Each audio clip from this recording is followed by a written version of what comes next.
Had a very interesting conversation on Monday about the future of BYU and the Big 12 Conference I want to discuss on this show, as well as catching up with K-Pop, Kelly Poppinga on BYU's defensive ends, as well as the special teams as special teams coordinator.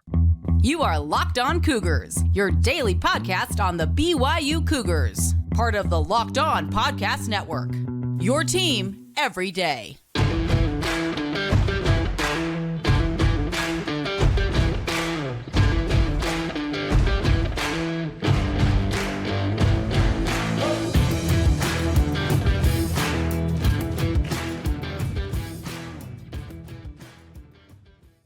What's up, everybody? I'm Jake Hatch, your host here on Locked On Cougars, your resident BYU insider. We welcome on in to your daily podcast, your original daily podcast focused on all things BYU. Big thank you to all of you who are our everydayers with us here on the podcast. And of course, thank you for making it your first listen of the day. Got my typical intro all out of order there, but nonetheless, you guys know the spiel on this show, and a big thank you for all the support. Please continue to subscribe, rate, review, share the show with your family and friends. Let them know about this.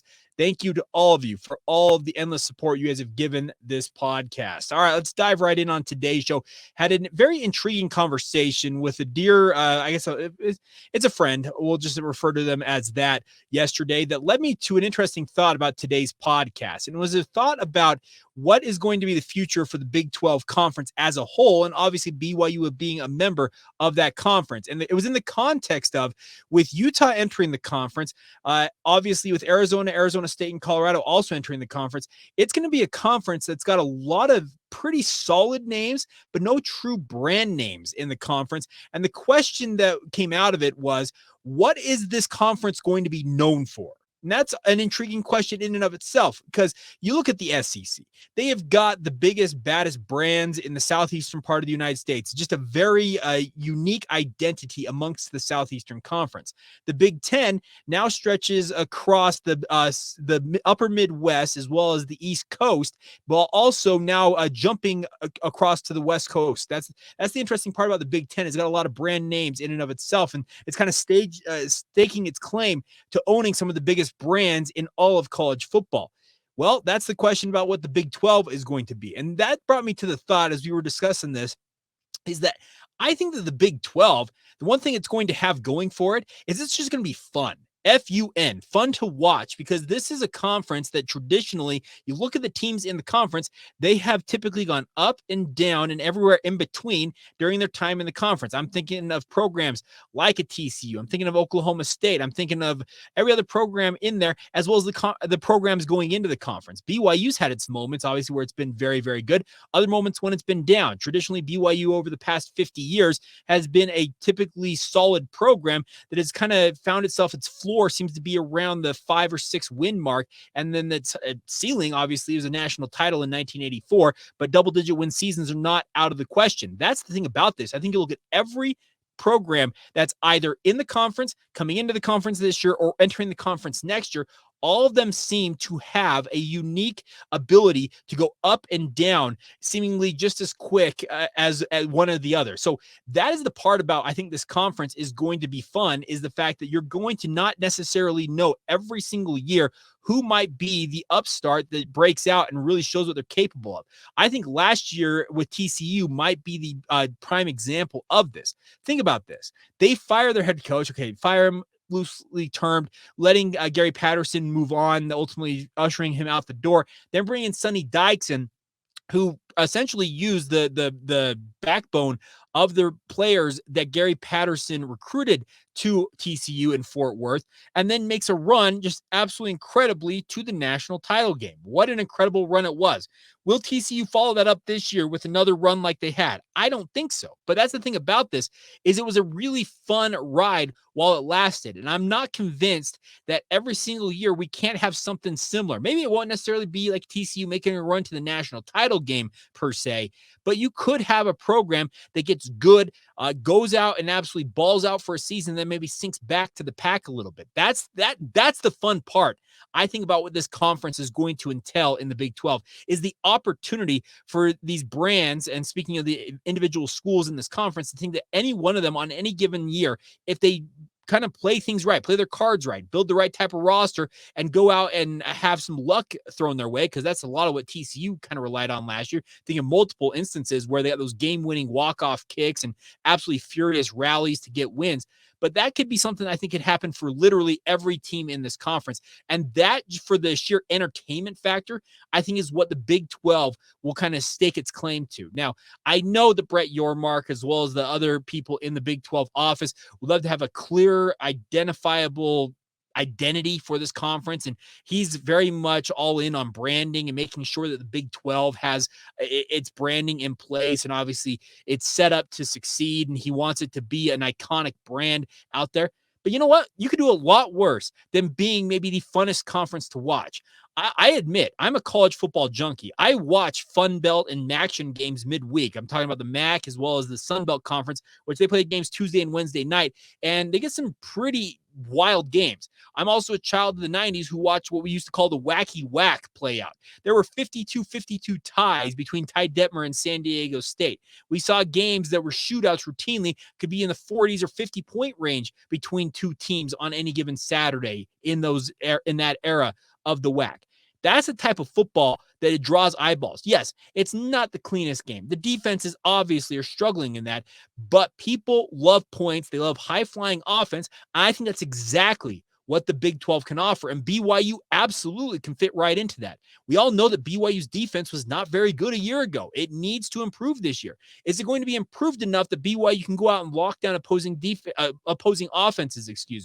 I don't think so. I don't think that you can necessarily count on that. Can you expect a little bit of a resurgence, maybe moving from where they were ranked in the 90s by and large in terms of most of the defensive metrics nationally last year? Can they maybe make a move back towards the 60s and start kind of inching their way towards the top 40, maybe even the top 30 at some point under Jay Hill's direction?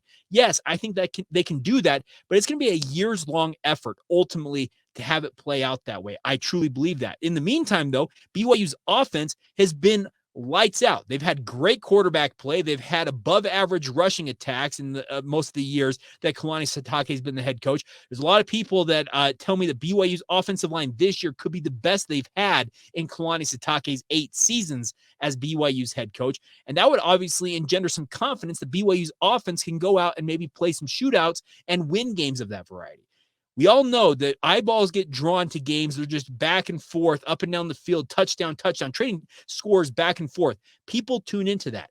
That's where I think the Big 12 might be able to hang its hat on, at least in the early running here of this new 16-team Big 12 that's going to lose Texas and Oklahoma. And like I said, kind of lose a lot of its quote-unquote blue blood brand name programs in it. Will there be programs that stamp themselves as the next generation of the big dogs in the Big 12 conference? Yes, there will be. And I would think that BYU has aspirations of entering that fray. Obviously, they're going to have to continue to upgrade their recruiting, the overall funding into the athletic department, especially the football program, to live that dream.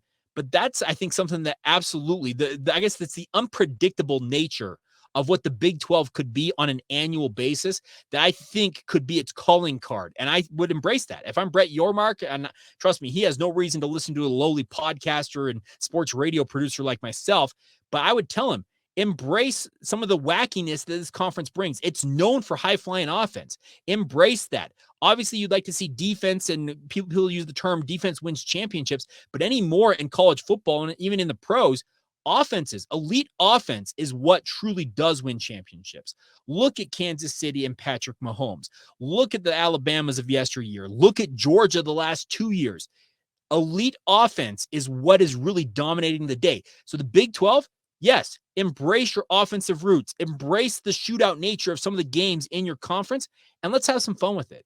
You could do a lot worse than having that as your, like I said, your calling card or your mantra, whatever you want to term it, for the Big 12 conference. And I, for one, cannot wait to get things going here. I'm looking forward to this season. I think it could be a lot of fun with the 14 teams in this conference this year, speaking of the Big 12. And then obviously with the 2 exits of Texas and Oklahoma, along with 4 entrances of Utah, Arizona State, and Colorado, I think could be a really, really fun next 5 to 6 years under the current media rights deal that the Big 12 has, and just kind of really build your identity and forge it yourselves. You don't have to have somebody thrust it upon you. You can create it for yourself. And I, for one, would be all in on the Big 12 continuing to be that conference that you're going to get wild games, unpredictable in nature, and just sheer entertainment factor will be off the charts. I think they could do a lot worse than that in the Big 12. All right, coming up here in just a minute, we're going to flip the gears and talk a little more specifically about BYU, and in particular about BYU's defensive ends unit, how the defense is looking to Kelly Poppinga, who also serves as BYU special teams coordinator. We'll get to that conversation to continue on right here on Locked On Cougars.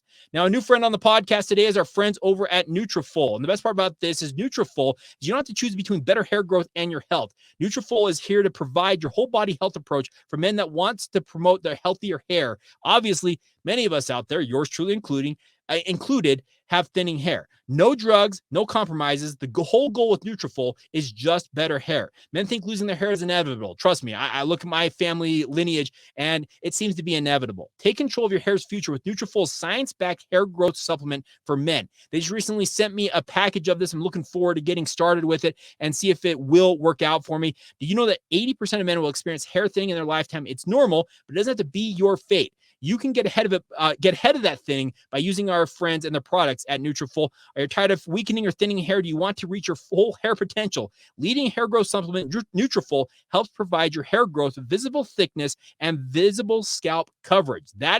Trust me, folks, we all know that you don't want to be looking bald out there, and trust me, I don't want to do that. I think my wife would be less than thrilled if it was doing it for me. So the best part about this, take the first step to visibly thicker, healthier hair for a limited time. Nutrafol is offering all of our listeners $10 off your first month subscription and free shipping when you go to Nutrafol.com/men and enter the promo code LOCKEDONCollege.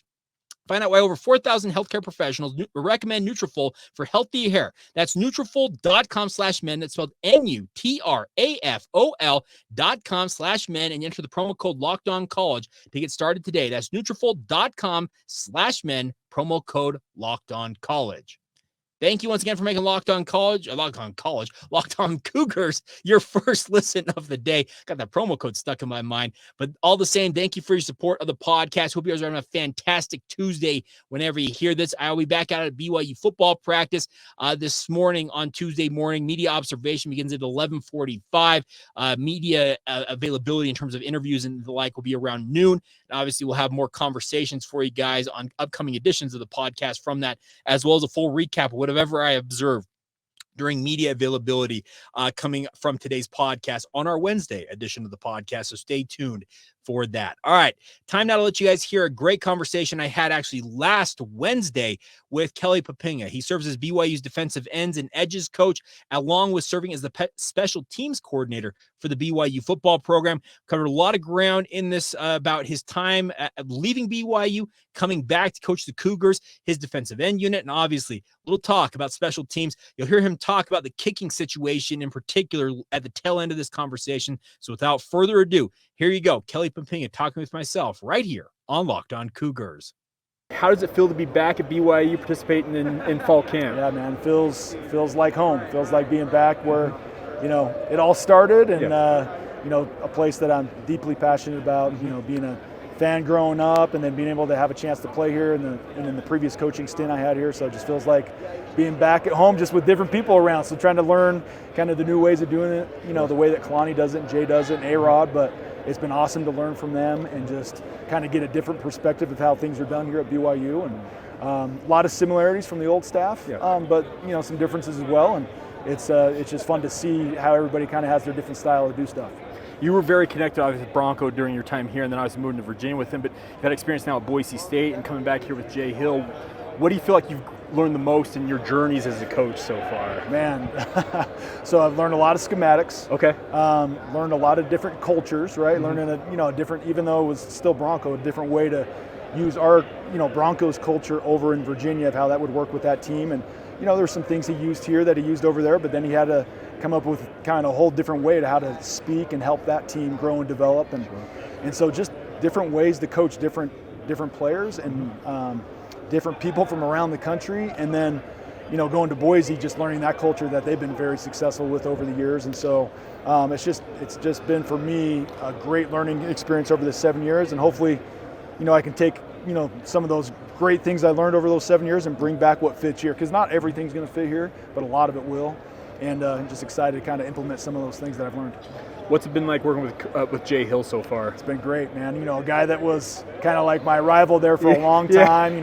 We recruited against each other, we coached against each other, and really had never talked to him until started getting in that, that hiring process. Once Kalani had hired me, and I think he was getting hired, and I didn't know how it was all going down, but we get on the phone and just had a great conversation, and ever since then just found out that we have a lot more in common than you'd ever think, right? Who would think a BYU Utah guy could get along, right, guys? Jeez. But no, it's been great, man. I've learned a ton. Super, super smart.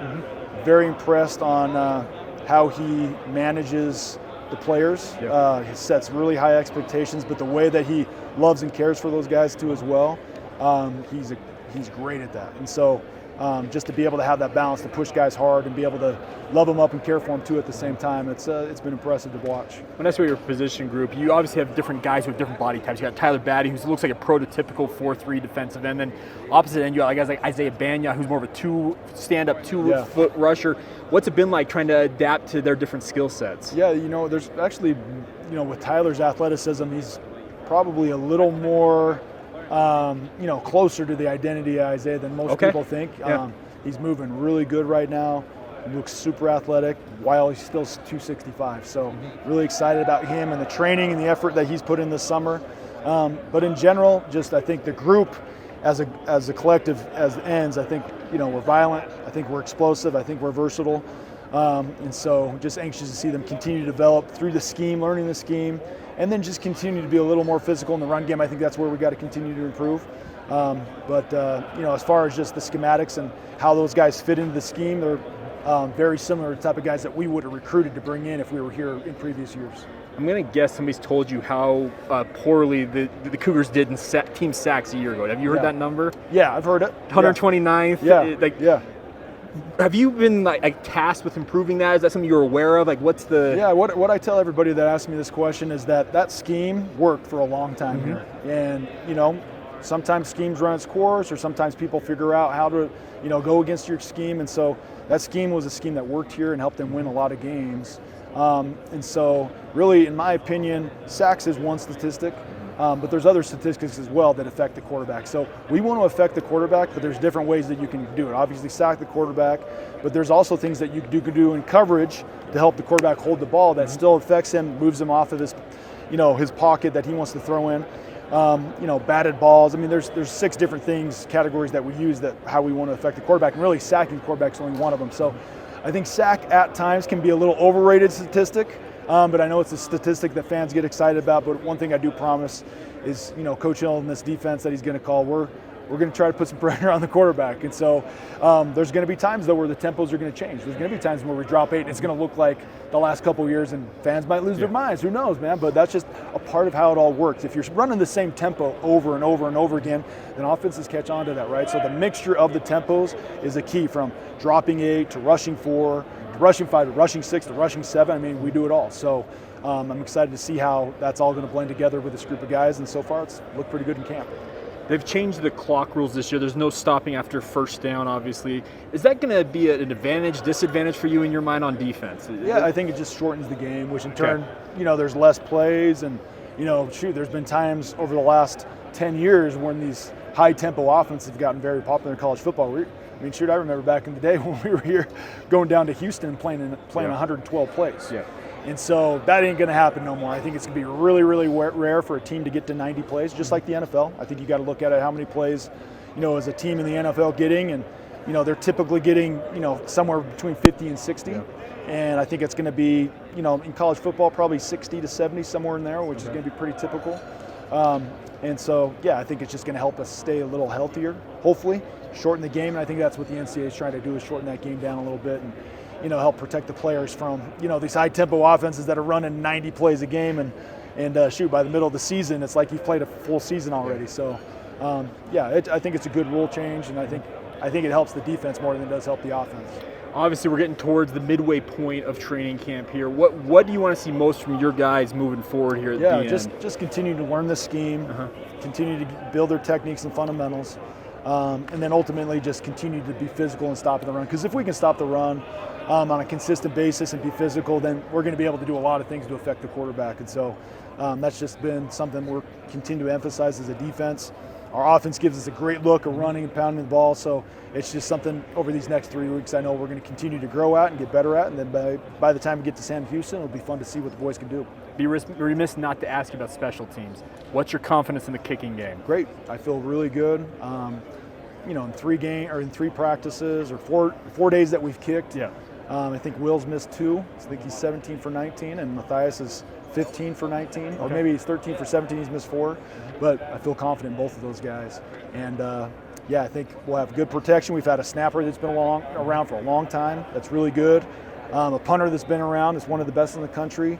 And I think the talent that we have at kicker is going to be better than what most people think. And in my opinion, will be one of the best specialist groups I've been around in my whole career, just from top to bottom. And so I'm excited to see how these guys continue to develop. Do you think the kickers, do they put an extra work over the offseason? Because the headlines, we all know how to spring ball. We're not positive for them. Yeah. And I think it wasn't as good, or it wasn't as bad as what people made it out to be. The day the media showed up, it was a really windy day. Yeah.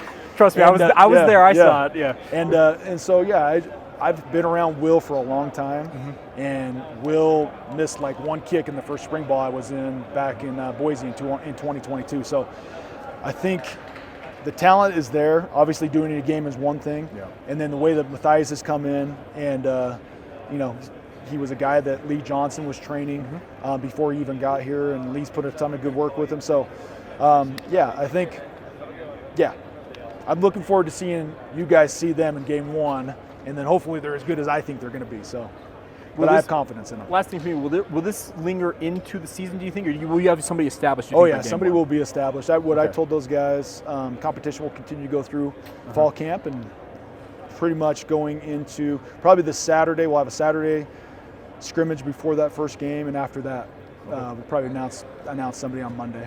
There you go, Kelly Poppinga, BYU special teams coordinator. You heard him talk about the fact that Will Farron had been making more kicks than Matthias Dunn. I had a conversation with one of our practice insiders actually yesterday, and we were talking about some of the things coming out of BYU practice over the last week or so, and especially when it comes to the scrimmage. It sounds like Will Farron is currently in the lead for the BYU kicker position. Does that mean that he's going to win the job outright? No. You heard Kelly talk about it. They're going to let it kind of lead up until at least the week before the game and then kind of settle on it, but I would venture a guess right now that Will Farron is the odds-on favorite to win that job, and it's an upset in my mind because I was a guy coming out of spring ball. Many of you who are everydayers and regular listeners to this podcast know that I have been very much promoting Matthias Dunn as being the guy for BYU at kicker, but the nice part is apparently Will Farron has really kind of honed his craft based on what I have been hearing and has really shown out in training camp so far, and that's a positive. You need a reliable kicker. You need a guy you can go out there you can trust to make a kick. Because we're going to talk about a game here in a moment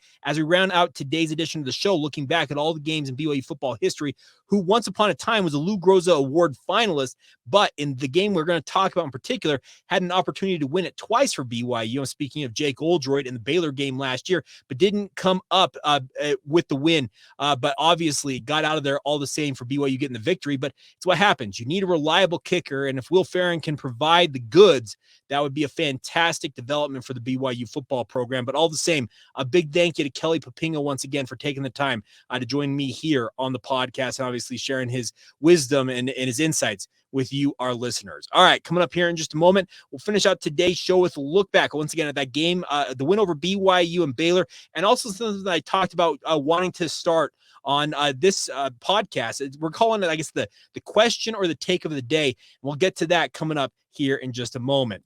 First, a word on our friends over at Perry Homes. Whether you're looking for your first home, you're ready to upgrade to your dream home, my friends, Perry Homes has a house for you. For 50 years, Perry Homes is Utah's premier home builder with communities throughout the state. They got many communities, home designs, and price points, all designed to help meet your needs as a consumer. They have beautiful communities in Davis, Salt Lake, Tooele, and Utah counties, as well as multiple communities in Washington County near St. George if you want to move down to the southern end of the state. They offer over 50 unique home designs from ramblers to 2 stories to townhomes. Once again, all with the idea of fitting what you're looking for as a consumer. They even have quick move-in homes available if you're ready to move now ready to move now. They're also offering generous financing incentives through their preferred lender if you want to get started on that front as well. So visit PerryHomesUtah.com to see what's new in Utah's finest neighborhoods. Once again, get started at PerryHomesUtah.com now. For 50 years, Utah has been coming home to Perry Homes. Thank you once again for making Locked On Cougars a part of your routine, everybody. Hope you're having a fantastic day. Appreciate all the support. A number of you have reached out about the giveaway we did last week and just kind of the overall just the work we're doing here on the podcast. And it makes a world of difference when you guys have positive feedback. Obviously, some of it, if you guys think things can be improved, I am all ears. Trust me. Constructive criticism is what makes my product improve. If you're just going to take pot shots, that's a different story. But nonetheless, thank you to all of you for your support of the podcast. Now, I want to kind of debut a thing, and it may be an everyday thing. We'll see kind of how it goes. We'll still do our mailbag editions of the podcast, but there are questions kind of filter in throughout the week. And there's also comments I see on YouTube and also on social media that I feel like I actually could add to the show. And one of them came in yesterday because it's a very prominent rumor out there when it comes to the BYU football program, and that involves the health status of Micah Harper. Now, a number of you probably have seen it on social media, rumors of a game-changing injury for the BYU football program. What I have heard, and so the question came in, I guess I should start there. The question of the day, or the comment of the day, it came in from David, and David asked this. He said, Jake, what do you know / what have you heard about Micah Harper? He's starting to make the rounds on social media. Can you fill us in on what is going on? Okay, well, David and everybody else out there, what I have heard about Micah Harper is it's not encouraging. So I'm not saying that he's done for. Obviously, looking forward to being out of BYU football practice today and hopefully getting a comment from Kalani Sitake to talk about what the status will be. Knowing Kalani, it'll kind of be a no comment type deal. Maybe he will comment on it. I don't know. I don't know what necessarily to expect. But the conversations I've had with people around the BYU football program is that they're worried about Micah Harper not being available, at least for an extended period of time.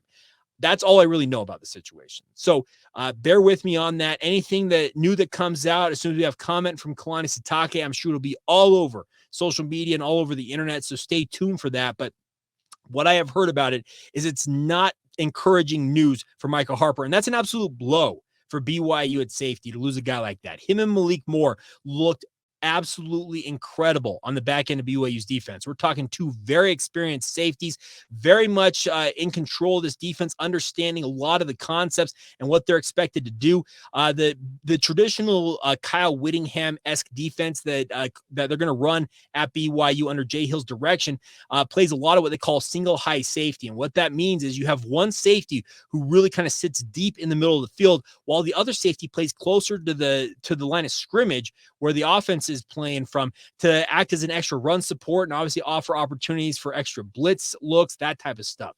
Well, Micah Harper was a guy that was absolutely tailor-made for playing that. He wasn't the deep safety. That's more Malik Moore's role, where he drops deep and he's kind of that last line of defense. But a guy like Micah Harper, with his penchant for the ability to come up and tackle in space and really make plays all over the field, he was a phenomenal candidate to play that. I guess that I don't call it. It's probably a strong safety is probably the easiest way to call it. It's not a true strong safety in every sense of the word, but it's a guy who can come up and play and run support and really help BYU's defense improve.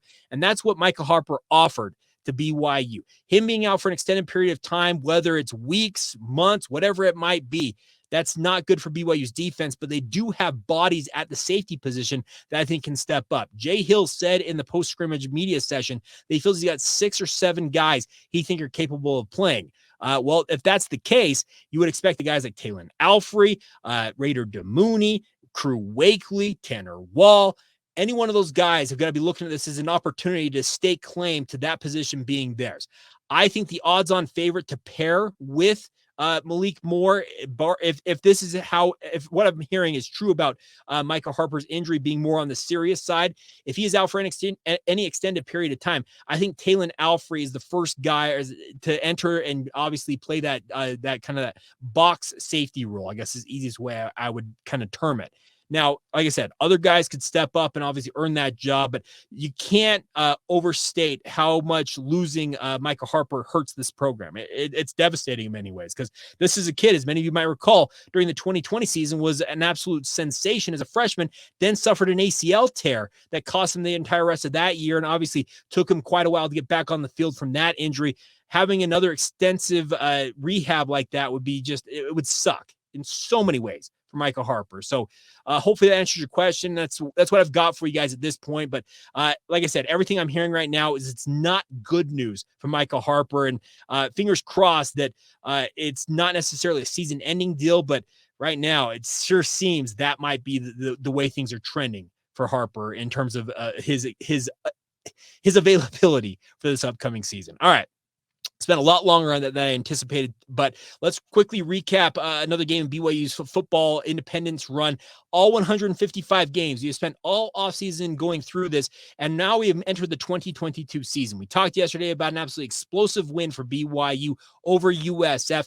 After that victory, BYU returned home for their home opener on a pretty sultry Saturday night down in Provo. The Baylor Bears were coming to town. BYU ranked 21st in the country. Baylor was ranked 9th. They were coming off a Big 12 title in the 2021 season. Expectations were high. Jeff Grimes, Eric Mateos returning to Provo, Utah, where they'd cut their teeth in many ways, especially for Mateos as positioning and coordinators for the BYU football program. And this was an absolute just knockdown, drag-out fight. Many of you might recall this game.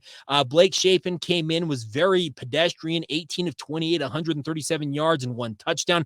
Baylor was just like absolutely intent, hell-bent, I would say, speaking of Jeff Grimes, on wanting to run it down BYU's throat like they had done the year before. BYU's defense, in retrospect, played maybe their best defensive game. Not maybe. It was their best defensive outing of the season in this win for BYU. They ultimately get the win 26-20 in double overtime. Many of you might recall, as I referred to earlier, Jake Oldroyd missed not one, but 2 potential game-winning kicks in this one. There was the famous photo and a video of Jaron Hall going up to him after the game and embracing him and telling him, hey, it's all good. But it was a big win for BYU. Crowd rushed the field. All the vibes were positive for BYU. I was doing BYU pre and post, and we weren't sure going into the game how to feel about it because BYU had absolutely got thumped by Baylor the year before, but BYU gets that payback on their home field, and it was an impressive win for BYU. Truly, in retrospect, by far the best defensive outing for BYU of the season, holding down a pretty good Baylor Bears team to get that victory.